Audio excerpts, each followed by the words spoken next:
আসসালামু আলাইকুম, কেমন আছেন সবাই? সকাল সকাল নিয়ে আসলাম আপনাদের জন্য সাজনার দুইটা অসাধারণ রেসিপি। সাজনাগুলো আমার নিজের গাছের। নিউ ইয়র্কে সাজনা গাছ মানে করা একটা অসাধারণ ব্যাপার। তো যাই হোক, আজকে মসুর ডালের সাথে যখন ফুটে উঠবে তখনই আমি সাজনাগুলো দিয়ে দিব। কেউ চাইলে এই সাজনার মধ্যে কাঁচা জলপাই অথবা কাঁচা তেঁতুলও দিতে পারেন। আমি যখন সিদ্ধ হয়ে আসবে সাজনাগুলো তখন আমি একটা ফ্রাই প্যানে বাগার দিয়ে দেব। পেঁয়াজ কুচি রসুন কুচি দিয়ে আমি বাগারটা দেব। আসলে এই ফোড়নটা যদি না দেন তাহলে কিন্তু ডালের স্বাদটাই ভালো লাগবে না। যখন ব্রাউন হয়ে আসে তখন আমি ফোড়নটা দিয়ে দিব।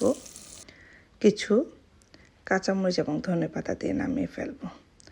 তো হয়ে গেল আমার মজাদার সাজনা দিয়ে ডাল। সাজনার যে পুষ্টিগুণগুলো এটা ডালের মধ্যে চলে যাচ্ছে একসাথে। প্রোটিন এবং সাজনা দুটা মিলে অসাধারণ একটা কম্বিনেশন, হেলদি একটা খাবার। তো চলে যাচ্ছি আমার দ্বিতীয় রেসিপিতে। আমি সাজনা দিয়ে আজকে টক রান্না করব। কিভাবে আমি সাজনা দিয়ে টক রান্না করব? সাজনাগুলো ভালোভাবে ক্লিন করে নিয়েছি। আমার কিছু ফ্রোজেন দেওয়া, যেটাকে ভর্তা বলে, দেওয়া বা ভর্তা, এটা ফ্রোজেন ছিল, কাঁচা দেওয়া। কেউ চাইলে কাঁচা তেঁতুল, করম চা দিয়ে খেতে পারবেন। আমার বাগান থেকে তুলে নিচ্ছি অল্প একটু ফ্রেশ ধনেপাতা।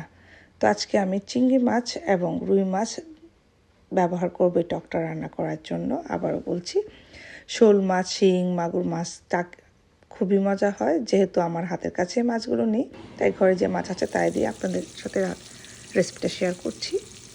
আমি লবণ এবং হলুদ দিয়ে রুই মাছ এবং চিংড়ি মাছগুলো ভেজে নেব। আসলে রান্না একটা আর্ট।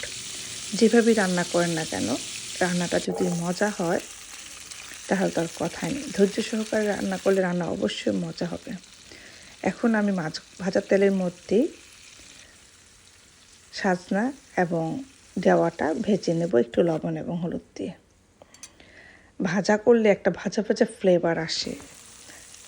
যদি আপনি টমেটোর টক রান্না করেন এভাবেও মজা হয়। এখন হলুদ, ধনে, জিরে, মরিচের গুঁড়ো এবং লবণ অল্প পরিমাণ দিয়ে পেঁয়াজের মধ্যে আমি ভেজে নেব। তারপর পানি দিয়ে তার মধ্যে আমি ভেজে রাখা মাছ, সাজনা দিয়ে দেব। যখন ফুটে উঠবে তখন আমি ধনেপাতা এবং কাঁচামরিচ দিয়ে নামিয়ে ফেলবো। কেমন লেগেছে এই রেসিপি অবশ্যই জানাবেন। ধন্যবাদ সবাইকে।